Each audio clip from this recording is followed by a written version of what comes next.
Thursday afternoon, just about 1:10, um, and it is January the 11th. The month is flying by. Holiday seasons are over.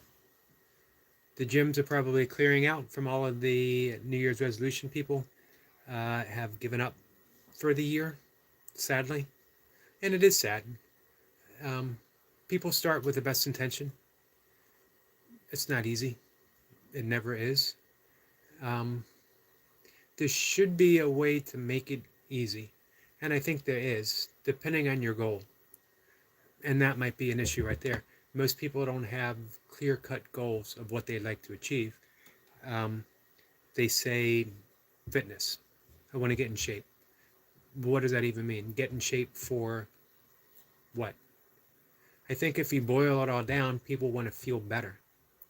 And feeling better shouldn't be a matter of an awful lot of work, depending on where you start. But you know what? The journey of feeling good is feeling good. You get increasingly feeling better each day, moment to moment, just by doing the right things. Um, and you don't have to go to the gym. It doesn't hurt, but we complicate things. I got to use every machine in the gym. I got to use every piece of cardio equipment. I got to take all of these classes. I got to do it every single day. Um, I need a routine. When really, a set of dumbbells for most people, again, clarifying our goals. Um, Set of dumbbells, maybe a kettlebell, walking, hand rates for walking, even better. Um, and starting in the kitchen, starting with what you eat, starting with meditation, what you do first thing in the morning, having a yoga program that incorporates every aspect of yoga so that you are physically, emotionally, and spiritually regaining your original well being. It's an important thing to probably restate if I can remember what it is that I said. Um, to, and I can't remember what it is I just said, but it was along the lines of regaining our original sense of well being. Because when we were born, the vast majority of us, the exception of people who were born with a specific condition, um, sadly, we have our well being. We feel good. Our nutritional needs are provided for us. Everything's taken care of. And then life gets progressive. Even in our teens, even in our early 20s, sometimes up to our 30s, we're still moving with a certain sense of ease, a certain sense of comfort in our bodies. We haven't lost all hope yet, physically, mentally, emotionally. Our friend, it is what it is, Lewis is here, um, who is listening in chat while he's working. I hope I don't offer a distraction. Um, I don't want you to get you in trouble at work. Talking about well-being and how it shouldn't be that difficult as it is um, for most people, for the vast majority of people, which is why they give up shortly. And no amount of having someone or something holding you accountable is going to do the trick. I know, and I've said it myself, having a YouTube channel to keep myself accountable. Honestly, I don't need anyone to keep me accountable. I seldom do anything that I don't enjoy. And that's pretty important. Learning to enjoy moving, learning to enjoy motion, learning to enjoy sweating, learning to enjoy eating well, and feeling good. For some people, sitting in meditation for 20 minutes, 30 minutes, an hour is torture.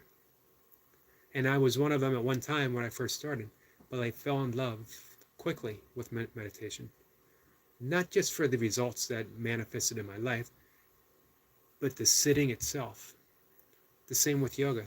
I enjoy the feel of stretching, but it's that energetic gain that I get said my body literally glowing from within after doing a yoga session and doing it for decades now. Lewis says that nope, he's his own boss. That's even worse. You get in trouble with your own boss, you get in trouble with yourself. And it's the same with eating right. We have trained our taste buds to be a certain way, to be addicted to the foods that we've been given, to be addicted to the advertisements that tell us we need to eat this way. You see a commercial for, God forbid, Arby's, Burger King, McDonald's, and triggers go off. Gotta get it, gotta go, gotta get in my car. And they make it so easy for you. But when you realize all of this isn't driven for your benefit, it's driven for profit, for very, very few people. They are profiting off of your ill health, and you gladly hand it over to them. And even becoming aware of that, we sort of shrug our shoulders. I like what I like. The thing is, you think you like it, but you don't. If you went back for a month of tasting real food again, you'd never want to go back. Or if you were raised tasting real food and someone gave you a Big Mac, you'd take a whiff of it and throw it away. Our friend Destiny is here. Destiny Forever Walks, PhD. Hello and happy Thursday, Eric. How are you? I appreciate you being here and listening. I'm doing well. Destiny put out a wonderful video on plant-based protein yesterday, and I reposted it. I hope everyone checks it out, which is important because I know lots of people who tell me I can't go vegetarian, let alone vegan, let alone plant-based. I won't get enough protein. And that is a fallacy. You will get all the protein you need.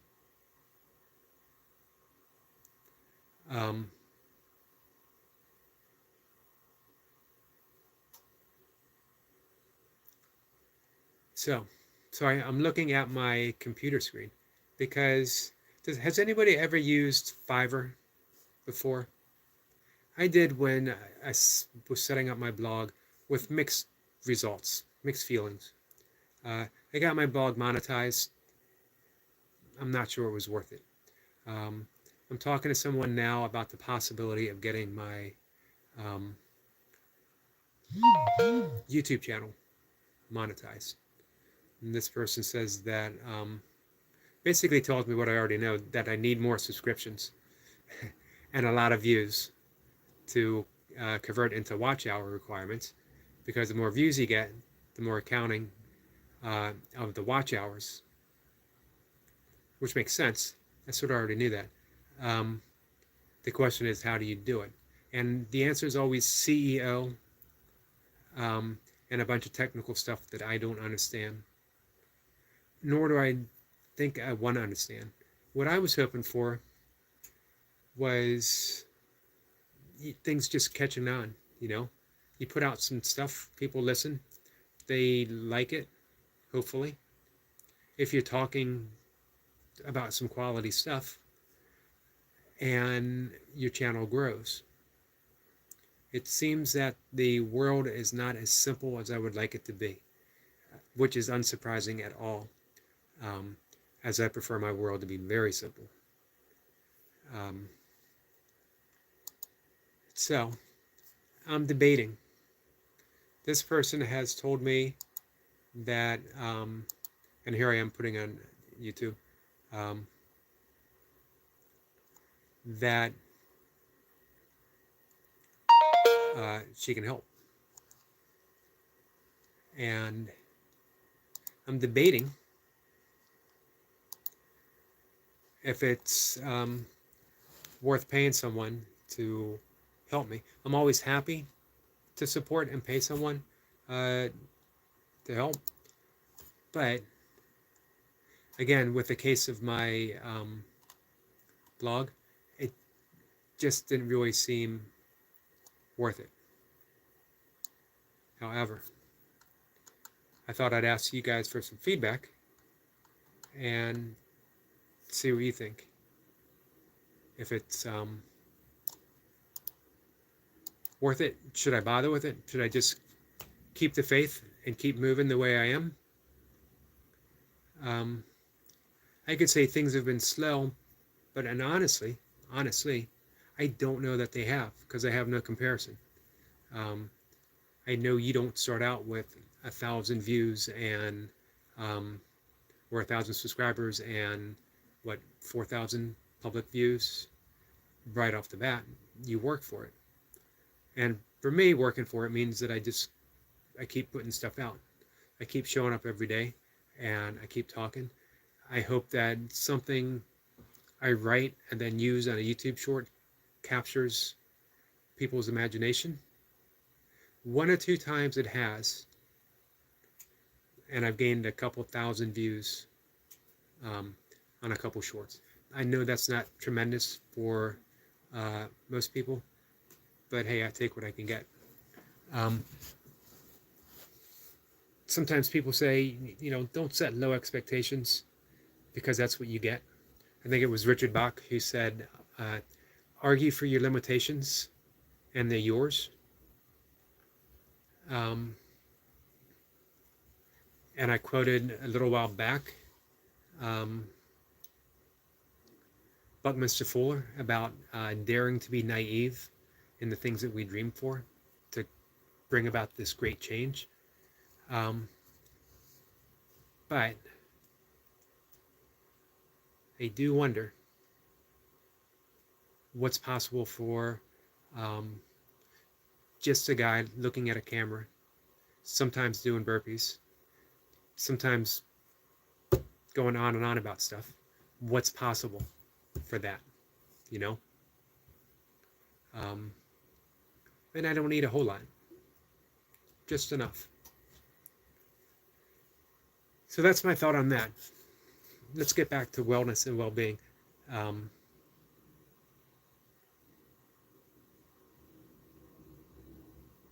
Let's see. Destiny says you need to have more live streams and need to be hours long hours of watching time. People need to be playing your playlist. You got to network and sell yourself. Spend lots of time in others' live. I do try to show up for other people's live stuff. I try to support as many channels as I can. I don't really know how to network myself. To be honest, I'm confident in so many ways, about teaching meditation, about helping people, but I'm not overly confident in selling my stuff. And by stuff, I mean me. Let's see. I do live stream every day, mainly because I just like showing up and talking with my friends, whether or not anyone has the time, to show up or not. Doesn't seem to be the point. The point is I just like showing up and talking about the things that I enjoy talking about. I think mainly because after 22 years of being with me, Mocha is listened out. She can't listen to me any longer, which isn't really true. We have great conversations, and she has always not just supported me, but she is a fan of my enthusiasm. The fact that, for 22 years being with me, and I never tire of talking about yoga or meditation or yogic philosophy or Buddhism or non-duality stuff for ultra running or fitness or weightlifting, all the things through the years that have captured my imagination. And I've always had a great audience and participator with Mocha and my friends as well, especially things like ultra running. When my passion for ultra running hit me, I had to drag everyone I knew into ultra running. much to some of their displeasure, because none of them had any plans of ever running a 50K or a 50 miler or more. Um, but hey, sometimes you got to help people dream big. One of the things that I love coming here and talking about is stuff like that. Dream big. Whether it be getting in shape. And honestly, I think I'd much rather talk about well-being than getting in shape. The two can be intimately connected, but not necessarily so. I know lots of ultra runners. I know lots of 5K runners. I know lots of powerlifters who are in shape, but they don't have a great sense of well-being. A lot of them are injured from their activity quite a bit. A lot of them have chronic injury, chronic pain, digestive disorders, and emotionally and psychologically, they only feel as good as their last successful race. They suffer for their performance, whether not up to their expectations or achieving their expectations and then being bereft of what to do next. By addressing well-being, we're talking about being physically well, physically healthy, physically capable of doing the things that you love to do, and at the same time being emotionally sound, not riding the ups and the downs, but being able to surf them. Knowing that the ups don't take you on a journey, knowing that the downs don't take you on the journey, that you are the witness to all of that.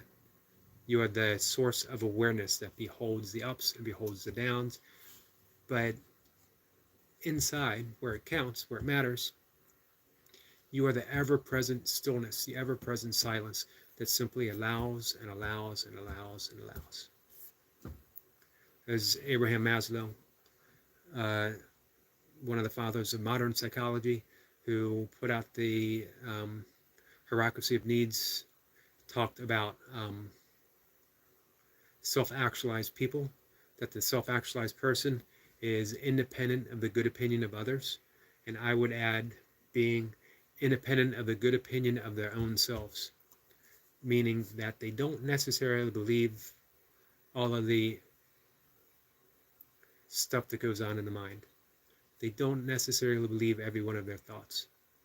And that's an important thing, most especially in emotional and psychological well-being, learning not to believe your every thought, learning not to cherish your opinion so much, knowing that you, who you are, isn't the voice in your head.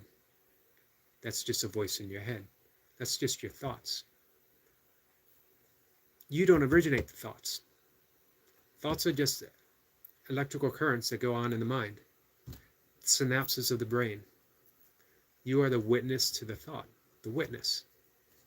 Imagine that. All those thoughts that you believed, all those opinions that you cherished, to the extent of being willing to fight, either verbally, physically, or larger, don't even really belong to you. They're just electrical currents, synapses going off in your brain.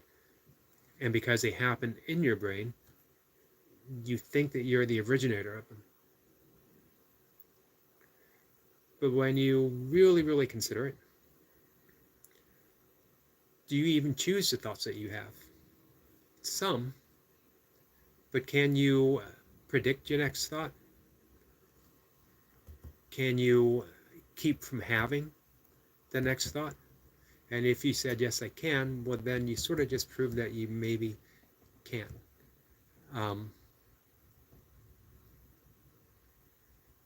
All things, again, to consider.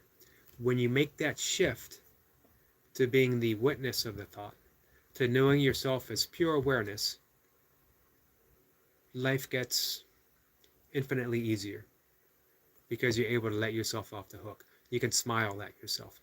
You can smile at those thoughts.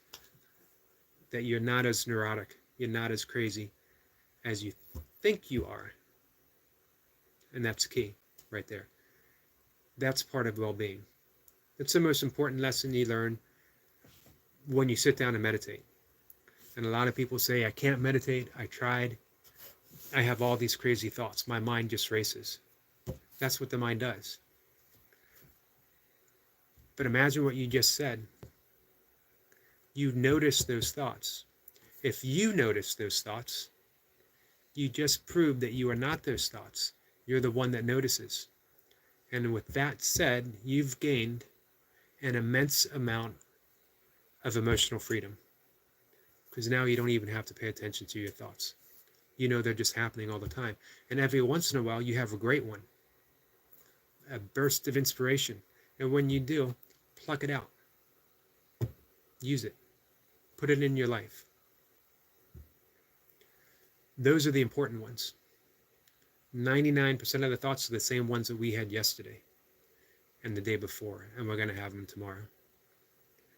It's just nervous energy. But every once in a while, we're blessed with those gifts of inspiration. I was talking about Richard Bach earlier, and he wrote Jonathan Livingston Seagull. A wonderful book.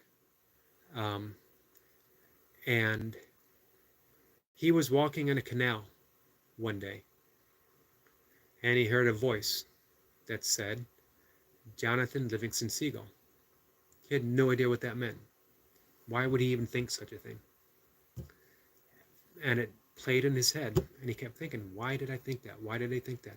And he sat down at his typewriter, and the entire story of Jonathan Livingston Seagull came out. Became a huge international bestseller in the 1970s. Might have been, I think, in the top 10 best-selling books in 1970. And he said it was gifted to him. It all just came from hearing that voice, Jonathan Livingston Seagull, until it got published. Everything just happened. When you learn to, as Destiny just said, when you learn that we are not our thoughts, only the observer of our thoughts, beautifully said, then you learn to see the important thoughts and the versus the ones that you've been having over and over and over again. And so those thoughts of Jonathan Livingston Seagull that come to you, again, you pluck them out and you put them into practice. That's why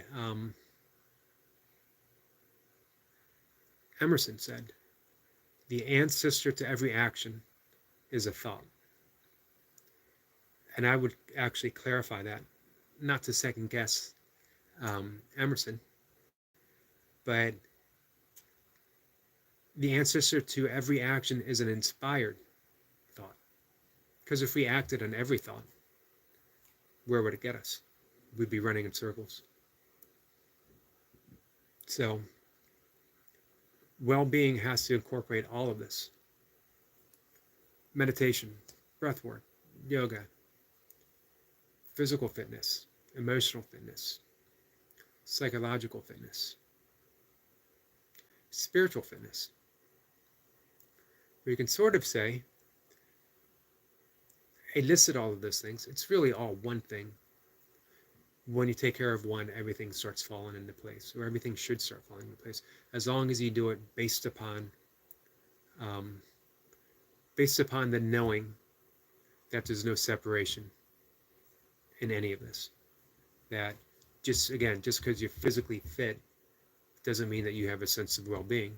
Doesn't even necessarily mean that you're healthy. Again, I have ultra running friends who are constantly sick because they have trained past the limits of their central nervous system. Their immune system is shot. They get colds, the flu, whatever comes around the pike, they're the first ones to get it. And you would think, being fit, they'd be the ones to avoid it. But that's not the case. And even our diets will often reflect our activity rather than our health. I know people who run because they say, this way I can eat whatever I want. Which, of course, in the long run, pardon the pun, doesn't support your hobby, doesn't support your health. Because eventually you get sick and you can't do the things that you love to do. So don't eat for your sport, eat for your well-being. Sport activities, they always come second. They have to. Doesn't mean you love them any less, but it means your body has to be, and your mind has to be able to support doing the things that you love to do. Otherwise, you limit the things that you love to do. You limit how long you're able to do them. Destiny says it's all one thing. We're all one. It is all one thing, and we're all one for sure. And that's the thing people love to categorize.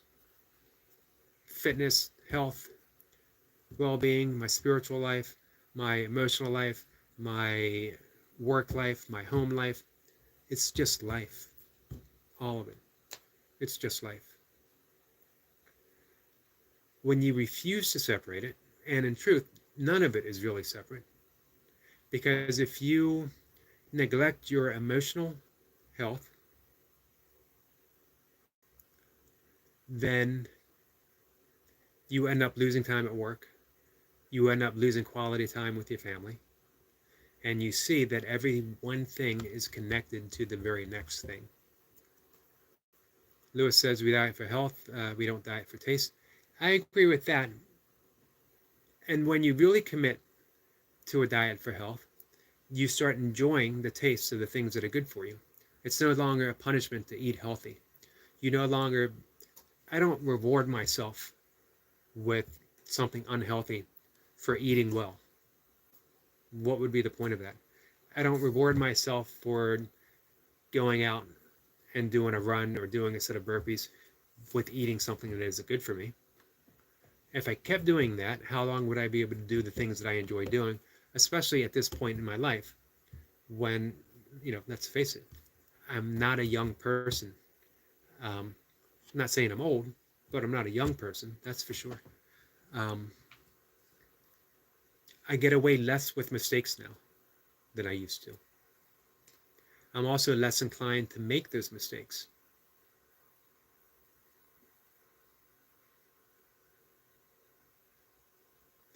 Destiny says we don't eat for taste, but for nutrition value. Even not eating because it smells good. I agree with that as well. But again, all of that changes after you've cleansed yourself from the unhealthy addictions. And they are addictions. So I live with a meat eater and a junk food eater. And anything he cooks smells toxic to me. But to him, it smells terrific. It's my brother, by the way. My brother and I share the house that belonged to my father. Cut expenses. And it's been working out pretty well. It's nice having a house that's paid for. But it's not easy living with a meat eater. It just simply doesn't smell good to me. I don't care that he eats meat. I care about his health, but I don't nag. I don't, everyone's responsible for the things that they do. But for me, it doesn't smell like health. Now, when I cook, for me, and maybe it smells awful to him, but for me, it smells healthy.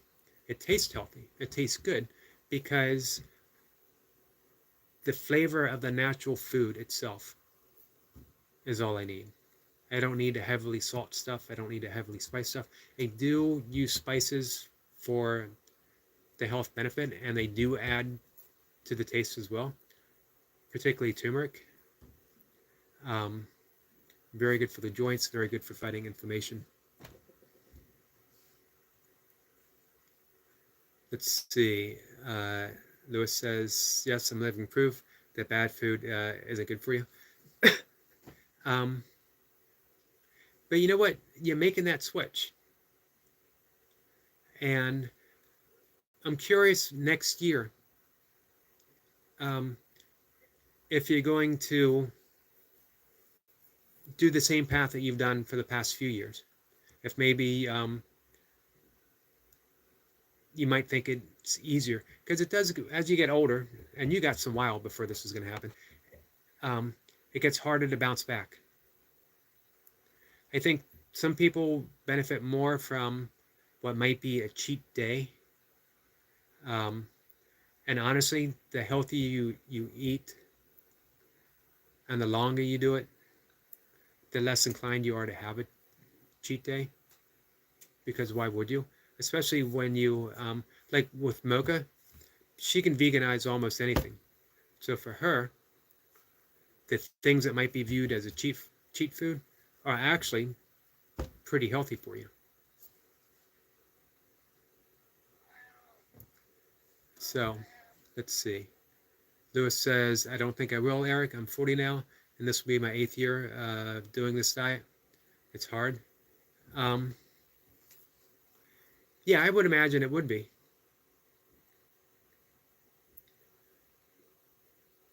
Putting in, I think once you're, it's easier to stay in shape than getting in shape. And of course, you can have varying degrees. Like, I'm not in race shape. I'm in good shape, but I couldn't run a 50-mile race right now. I might be able to do a fast 50K walk in the time limit that they give you. But I'm not in shape to do a 50-mile, and I'm certainly not in shape to do a 100-miler. But I am in shape. So there's specific degrees. But when you have that base, I could be in shape to do a 100-mile race, to at least attempt one, in 6 months. 9 months at the longest, 4 months at the shortest.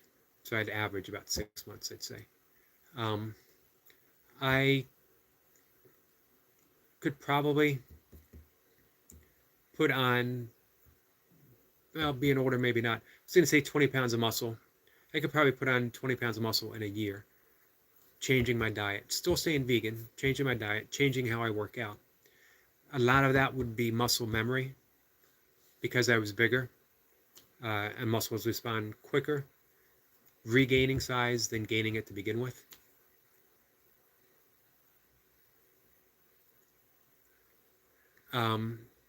Lewis is asking what's a good title for my first burpees video. Definitely something about the comeback. I know you're not a LL Cool J fan.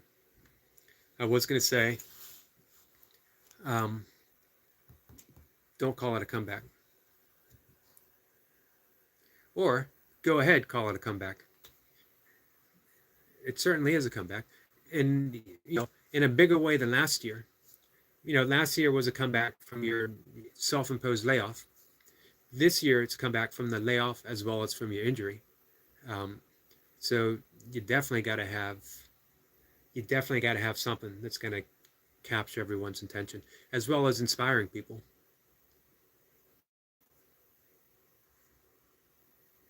You could say, don't call it a comeback, and then in parentheses, but it's a comeback. But again, I know you're not a LL Cool J fan. Much to Mocha's disappointment, by the way.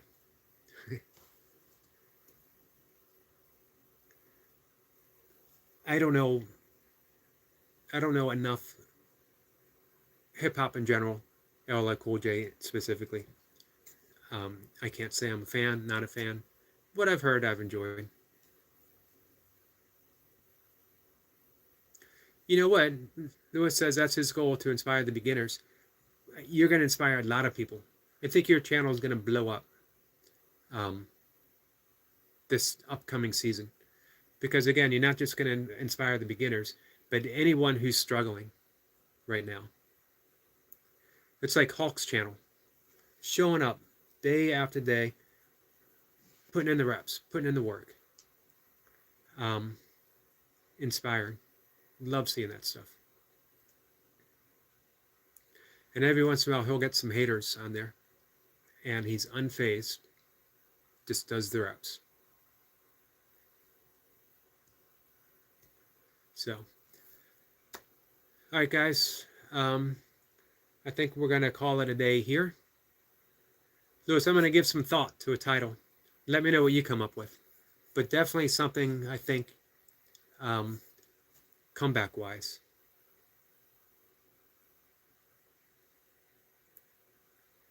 Lewis says eighth year now, not grand finale, but maybe it won't stop this time around.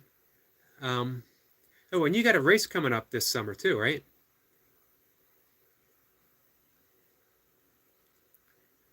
Um,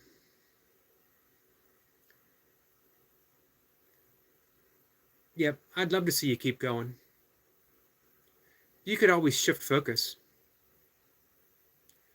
You could have, I know people who do, they keep working out and they'll do a bulking phase where they'll loosen the restrictions of their diet so they can put on a little bit of size, not worrying about body fat.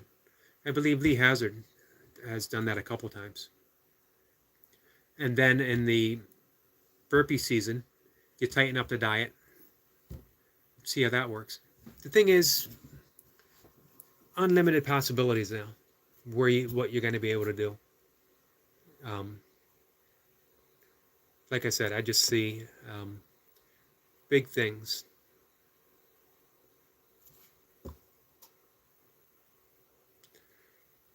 Lewis says, yes, half marathon.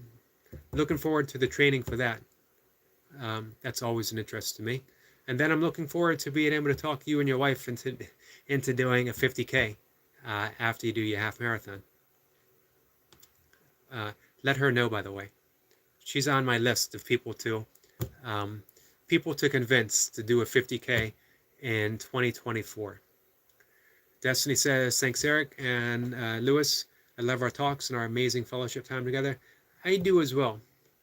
I always feel enlivened by the conversations that we have, re-inspired, recommitted to the stuff that I'm doing.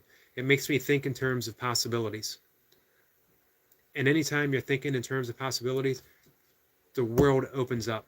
It's wide open. You can go in any direction now. So I appreciate it. Thank you. Lewis, let me know what your wife says. And Destiny, thank you for being here. And I will see you guys tomorrow. Take care, guys.